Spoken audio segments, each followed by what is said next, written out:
just talking my shit. I'm just talking my shit. I might flex a little bit. What up? I'm just talking my shit. Come on. I'm just talking my shit. Say what? I'm just talking my shit. Yo, I might flex a little bit, but I'm just talking my shit. Ladies and gentlemen, I'd like to welcome y'all to That Ain't It. This is your host, Lex LaCaza, and today I got with me one of my brothers I've known since school and growing up in the neighborhood in Burlington. Poncho the Honcho, 1/3 member of Skeleton GRP, Skeleton Group, and he does a production of his own, Plunder Dog Music, excellent producer, and does also solo music, has an album of his own, Dante's Inferno, which is an excellent hip-hop album for North Carolina. Welcome to the show, brother. All right, no doubt. First I want to ask, where were you born and raised, and just so people get to know a little bit, where you were from. Well, I'm actually born in White Plains, New York. Moved to Brooklyn. From Brooklyn, moved to New Rochelle for a little bit. I actually grew up in Brooklyn and New Rochelle. Then at a young age, 13 to be exact, 1990, moved to Burlington, North Carolina, and Beaumont. I'm basically best of both worlds, but I'm basically North Carolina, you know what I mean? Word. Yeah. And I also heard that in, I think it's your last song on Dante's Inferno, how you explained a bit about your transition from New York to North Carolina. Mm-hmm. You know what I'm saying? Because I'm also a fan. The Skeleton Group is probably one of my best groups out of North Carolina. Just to say, I love them guys. So y'all make amazing music. Ever since high school, actually, when I first came to Graham, I noticed that you and Zig Law were tight, and I was just like, man, these cats, okay. And then I heard some music, and I was like, damn, these motherfuckers can rap. I need some work. I need to tighten up. I come over there like Harlem World on some Mace stuff, and these guys, I heard them whoa, okay, I need to work on my shit and get it together. But I'm glad we met, though, brother. Me too. So, what are some of your favorite artists here in North Carolina that you listen to, and also from where you're from, right now, that's going on that you actually listen to, that's in your playlist? Okay, my playlist? Mm-hmm. No slight to anybody. I listen to a lot of R&B music. Okay. There's nothing wrong with that, brother. I like the good stuff. I listen to James Brown and okay. I listen to Teddy Pendergrass. Barry White's one of my favorites ever. Timeless music. That kind of vibe I get. I listen to that a lot. As far as artists, grew up with, man. The first one off the top would have to be Cairo. I listen to a lot of boogie stuff, man. I still listen to him. Peace be upon him. Rest in peace. Rest in peace. Man, I'll be pleased with him. And I listen to Il Po. I listen to Splash Brothers. I appreciate that. Of course. I listen to OC from NC. Okay. I listen to Bip, Highwayman Bip. Dope brother. Damn, man. Yeah. He got a flow. Yeah, he's ill. Yeah. Of course, Skeleton Group. Mm-hmm. Of course. Who else? I don't want to leave anybody out, man. It's a lot of dope artists. Just to narrow it down to those brothers as of right now, but there's so many. Oh man, Fred Starr. Mm-hmm. Yeah, I listen to Fred Starr. Right. I listen to Kyron Scott. I listen to any place that's it. And when any artist is from North Carolina, because we're so deep rooted, people to skip over us. I don't understand why. Right. And it's a lot of people, especially up north, that got family from North Carolina. Mm-hmm. Everybody got some people down here, and it's when it come to hip hop, they're like, What they got down south? Yeah. Oh, we ain't down south? You know what I mean? We can do this too now, you know what I mean? Man, Little Brother, Sean Dawn, I listen to Sean Dawn. It's a plethora of artists I listen to. I know I named a lot of hip-hop, underground hip-hop artists. Mm-hmm. I just love the lyrics of it. Right. Not to be biased, there's a brother, I forgot his name, man. I know he... Dope Man Heron. Yeah, okay. I listen to it's on B-Town. Yeah, B-Town, of course. Tito. That's the Tito too. Mm-hmm. Beast. O-Dot. Mm-hmm. Right. O-Dot. I can't forget those brothers. Mm-hmm. I come from that cloth. We all in the same vicinity and community. So, you know, Right. I'm always going to represent Right. them and put them on. Salute all them brothers out of B-Town. Indeed. Yeah, man. If I miss anybody, I'm not missing you on purpose. On camera, little camera shot.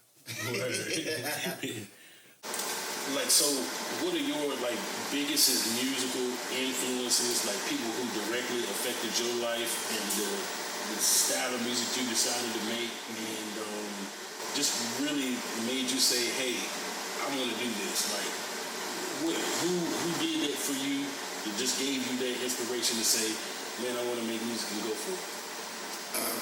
The very first time I remember wanting to be MC. This is like 89, I want to say, maybe 89 so. Before that, it was Sugar Hill Gang, of course, everybody says that, but what really got me was Q-Tip. They are one of my favorite bands. They are my favorite New York group. Yeah. Trap Called Quest, they are my favorite New York group of all time. But, you know, I got a few others, but they are it for me. I could just listen to them all day. Indeed. Yeah. It was a song called The Enemy that they was doing. Him and Big Daddy Kane used to listen to this record, this radio station with DJ Red Alert at the time. And that song came on, and I wrote the rap down. Went to school the next day, and I spit it like it was mine. We all been there, but it showed me how We've all done that. it showed me how to rhyme though. It showed me how to put it together. But you know, of course, if somebody heard it, was like, "That's not yours." Right. It's always that one dude that know that verse. It's always one. It sounded like Q-Tip, baby. I was like, "That's not yours." You know, rap. So it made me go back, and I wrote my own. And I went back and I said it to him. It actually showed me how to, you know, format music and memorize it. That's awesome. I did that like the next day. I had to come back. I was like, I don't want to be still. Right. I was just so influenced and just overwhelmed with how the feeling of that first verse and what it made me feel like. Right. I went ahead and did it. So. Right, and it was like a hunger for more. You just had to keep going. After that, I gotta say, Boogie, Cairo. The first time I met him, and just us going back and forth, and how that brother first started, to how he formulated his words and how he put it together, is just astonishing. Yeah. And then Zig La after the fact of, you know, Zig, Madman, pardon me. How could I forget 12 Gauge say? I forgot Rodney Sage. Yeah, he's talented. Sage. That is one talented brother right there. Yeah, Sage, that's my brother. We definitely gonna have Sage on here one day. Gotta have Sage on here. Yeah. Even Crime, pardon me. California Perp. Yeah, California Perp. Yeah. Some people know him as Crime Boss. That's you know what I'm saying? Luciano. That dude there can pick some damn beats. I'm gonna tell you that. If you don't know California Perk music, he's dope too. He's also a Burlington artist. That brother can pick some beats. I can tell you that. He's talented too. He is. Son Dooley's dope too. I forgot about Son. Yeah. Forgot about Son Dooley. Big up Son. Big up Son Dooley. No doubt. But yeah, you know, that's the environment growing up into that. Like, you have to be on your P's and Q's with brothers like that who are bar spitters, like, you know, and just growing up in that environment. Like before then, Casual.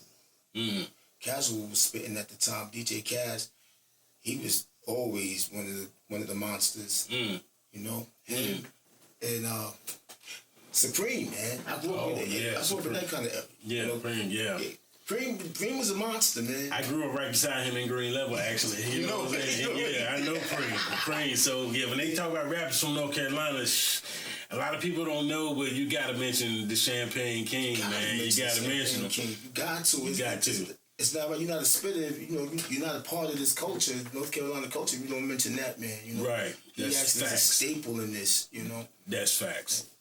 Man, it's just so I don't want to make sure I don't miss anybody. So yeah, I grew up with that. Word. I don't listen to. And as far as New York is concerned, of course, I gotta say Sean Price. I still listen to Sean Price. UG from Cellar Dwellers and Phantasm. Shabam Sadiq I listen to. Shoot, there's a couple of others, man. Oh, Great God. Great God is dope. Okay, And, yeah. You know, and Actually, him and Shabam, I've heard recently. Shabam, like a lot of underground CDs and DJs that play my stuff, he's been on them too. So Yeah. I've been peeping him. He's dope. he's coming back. He was actually on Soundbomb in, I want to say part 2. I wanna say either 1 or 2. I know he's been like with the Elite, Smith and Wesson. Yeah, I still yeah. listen to. I mean, maybe I'm a bit of an old school. It's just that, you know, the lyricism there. And I gotta say, even with the new guys that are doing what they do, you know, if you dope and you saying something, Right. I listen to you. That's what's up. That's what's up. That's what we need. We need real lyricism and people with talent back in the game. We need that heavily because it just don't really exist anymore. It's almost like a dying art. And it's really some dope artists out here, and you got to go out and do your homework because the TV ain't showing you. Nah. It ain't. You gotta get out in the field. All right, so how do you feel about, for the new year 2024, all this new truth that's coming out, this whole truth movement about people being exposed and, you know, basically exposing the demons in high places? How do you feel about that? It's overdue. It's long overdue. The thing about the truth, man, is it doesn't need defense. The truth, all it needs is a witness. And it's inevitable. The lie can't ever beat the truth, so the truth was going to come out eventually. I just sat back, you know, I'm patient. So I was waiting for this. This is the time for anything like the light time. So, you know, not the right time, well, the right time and the light time. It's time to expose things for what they truly are, not for what they appear to be. You know, and I'm all for that. Yeah, that's real. That's real. So, as a producer, how long have you been making beats and steadily with this mind frame? Hey, I'm gonna rock out with beat making. I started making beats at 5. It was a Casio, and I was actually making the beats on the Casio and playing the piano. A lot of people don't know that about me. Play the piano, guitar, and the drums, and I just making my own music since a youth. Like, Would have never known that. nobody knew that. So like, I want to say at 7, 8. I taught myself to play the piano and just by ear listening. As I said, with those greats I listened to, like Stevie Wonder playing the piano, Ray Charles, those types of pianists, Thelonious Monk, and listening to those guys and actually trying to mimic them and, you know, play instruments. Right. So I started playing instruments early and get into a drum set. Now it's a Yamaha. So at this point, I want to say maybe 10, 11, a Yamaha. This big, had the drum pads on it. Right. I started making my own beats off of that and the plays. Then there was a church nearby, and I would go and use their drums and play the drums at the church.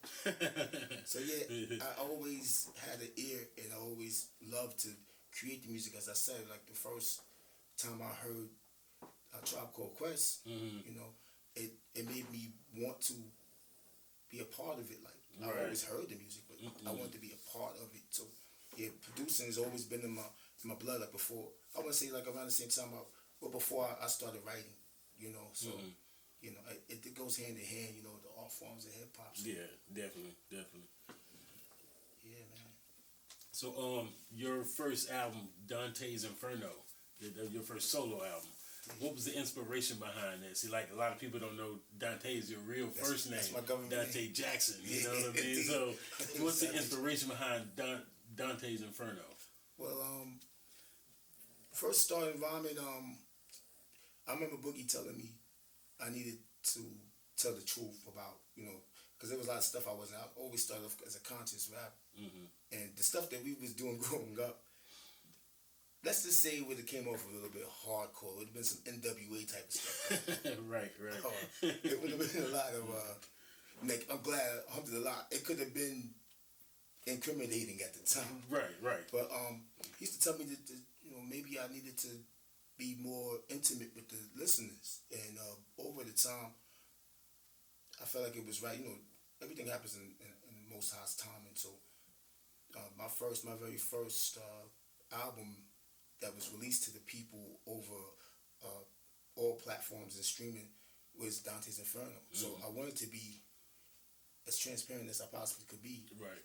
with that because again, as we established, my birth name is Dante, Dante Jackson, and Dante's Inferno. My grandmother actually named me Dante, and it came from Dante's Inferno. My grandmother was, may peace be upon her, may Allah be pleased with her. Right. She named me, and Dante's Inferno comes from like my life, so I called it Dante's Inferno. That's awesome, man. My grandmother also gave me the name LaKaiser.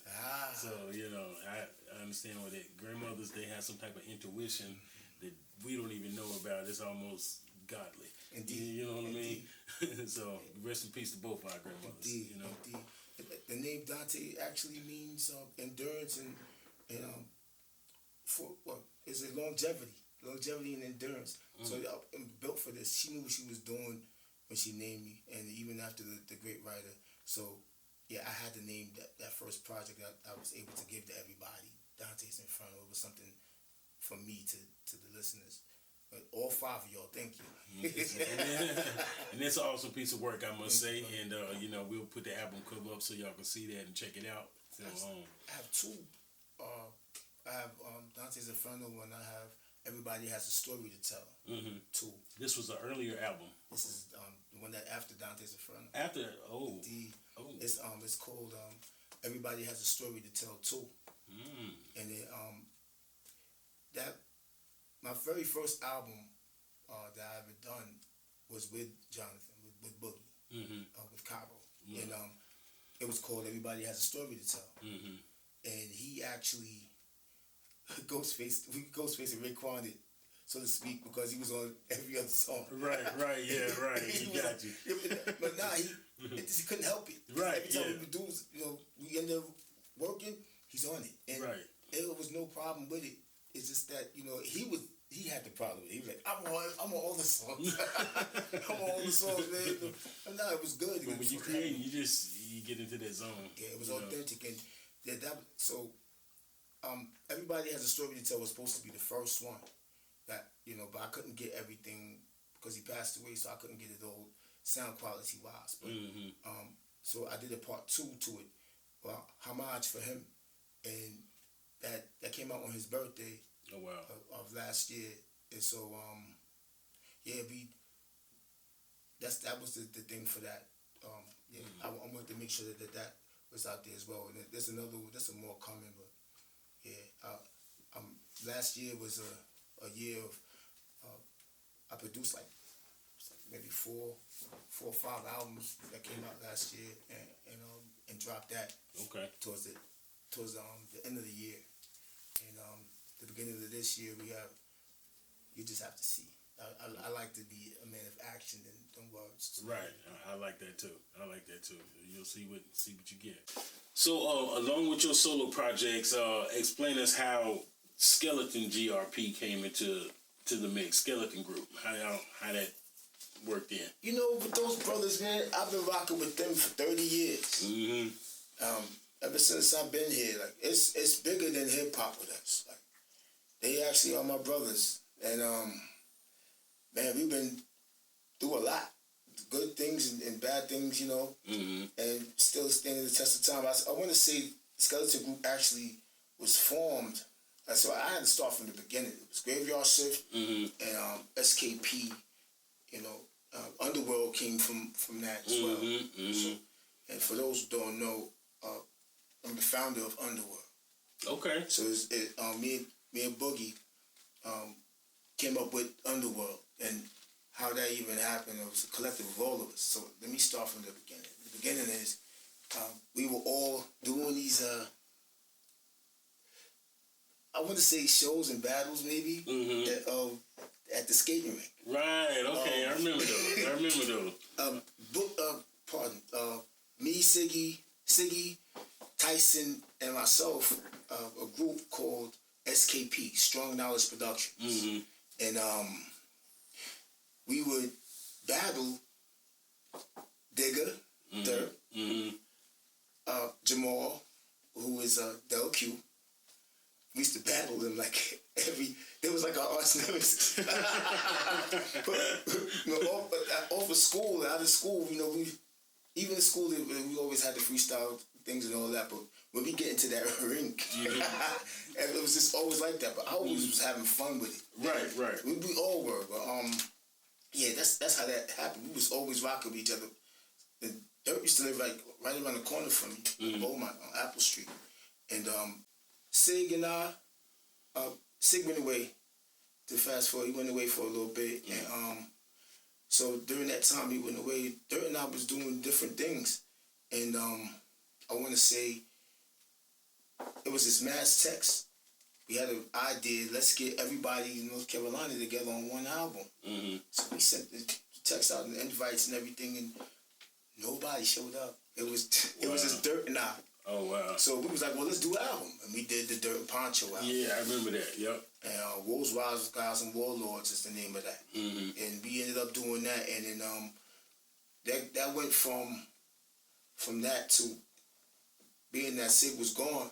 Sig Lau was gone for a while. He came home. He came back. We ended up getting together and working on the project. Sig was going to be done with the music stuff. Right.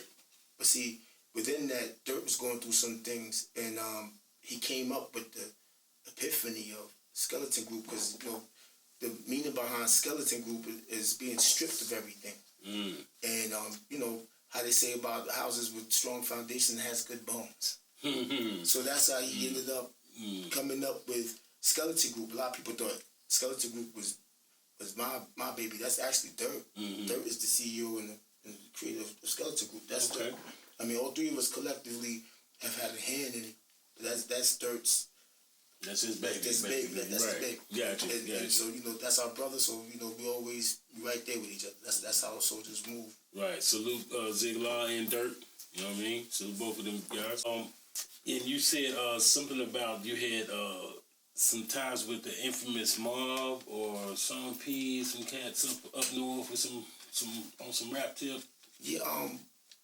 Ty Nitty came down to North Carolina. We actually he had a branch of Infamous. He had his own Infamous South branch. Crime Boss, California Perk, and myself. Perk pulled me, and when I met Nitty, and it blew off from there. Bishop Brooks, Cashmere, a lot of brothers from North Carolina was involved in that. Okay. And I tell you, strong brothers, Cash, I'll be pleased with him. He was a part of it. 80 Proof. These brothers, we all collectively formed that and ended up being Love and Loyalty after the fact. But Prodigy was locked up at the time, and he heard us. We was making so much noise that he heard it in the Bing. And we got the green light to keep going on. We decided from Infamous South, we had to be Love and Loyalty. So that we took it from there. But we helped that.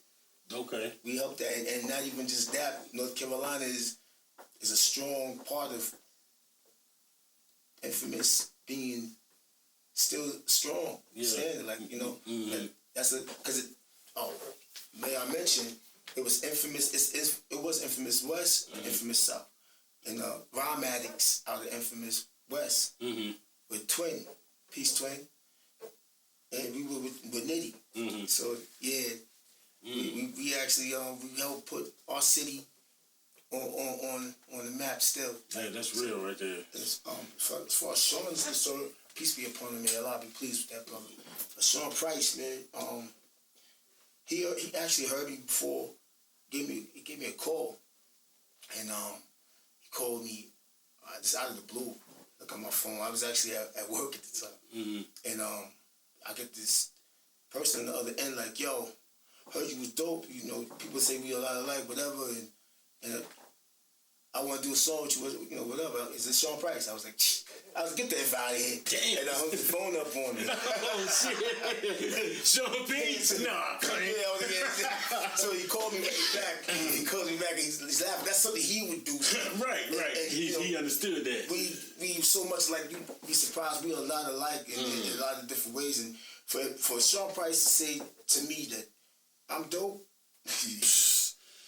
Yeah. I'm humble. That just says a lot. Like, Yeah, definitely, you know, definitely. A lot of brothers go get a cosign. I never asked. It was just, it was Allah's will for him to reach out to me, and we actually did a song. I think I'm one of the last people to do a song with him, and he passed before we got a chance to shoot the video and such. Man. But yeah.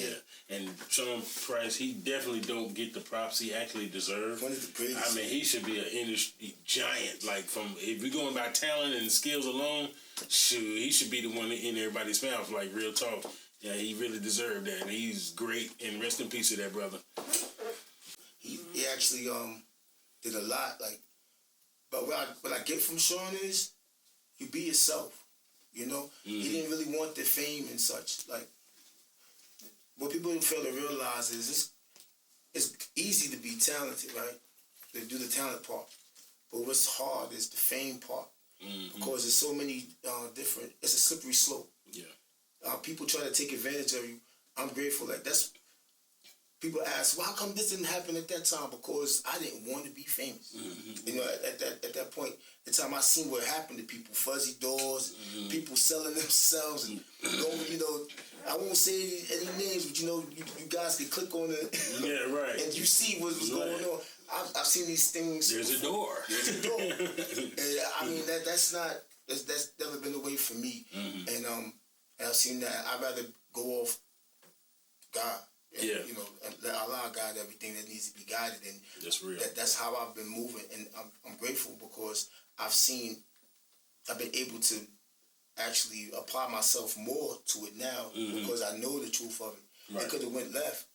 People don't know that the first time we was getting signed was with Columbia.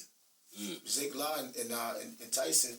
And at the time, it was Chris Cross. Nas just got on to that. So we was, Burlington is still like a giant when it comes to music. Like, people just overlook but don't know that. Definitely. And they live right there in that city. Like, the underbelly of talent is there. I think it's more that we are a small town. I mean, we were like a big city like Charlotte, but the fact that Burlington is very small, but it's very rich in talent. Like, as far as the skills, like, I feel like our city alone could represent the whole North Carolina as far as diversity and different artists and different sounds. Like, Burlington got a little bit of everything. You got cats that rap like up north, down south, west, just a little bit of everything. Just, it's very diverse. And to add on to what you're saying, part of my production period in my life, DJ Polo. Thank you, Polo. Salute Polo. Salute Polo. The Obia Studios, we used to go to Obia Studios all the time and record. Van X. I used to make beats at Van X's house, and Van X would let me come through every day, every other day, and help me hone my craft, man.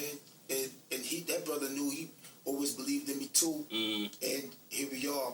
DJ Polo was a brother that always believed in me too. I gotta say, Huff was a brother that believed in me as well. Yeah. And they've always been a part of my life and everything, as far as that's concerned.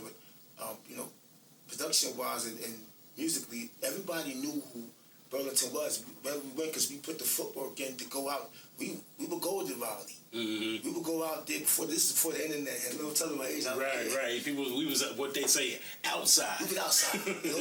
We be outside. We be in Raleigh, Charlotte. Everywhere. Goldsboro. I would just say, even in South Carolina, we made sure we put our city on the map. What they call a clamp. Yeah. We're doing that, and even in New York, Club Speed, Ziglar, we was in Club Speed out there. Van X, too. We was traveling the land and spreading the word. Yeah, I was definitely over in Germany, B-Town, all over the place. They didn't know nothing about North Carolina or Burlington, but they heard it. Yeah. You know what I'm saying? Yeah. And I mean, for every German city I performed in or whatever, they heard about Burlington. So we out here. Yeah, we definitely put the work in for brothers like OC is dope as I don't know what, man. And that brother's lyricism is top notch. and B-Town in the house, man. Hey, brother, I appreciate you coming through. And I love you, brother. I love you, brother. Already. Thanks for having no me. doubt, no doubt. Hey, y'all stay tuned. More La Casa coming soon. And thank y'all for tuning in with my interview with Poncho. Yo, you know what I mean? if it ain't right, that ain't it. That ain't it. Peace. All right.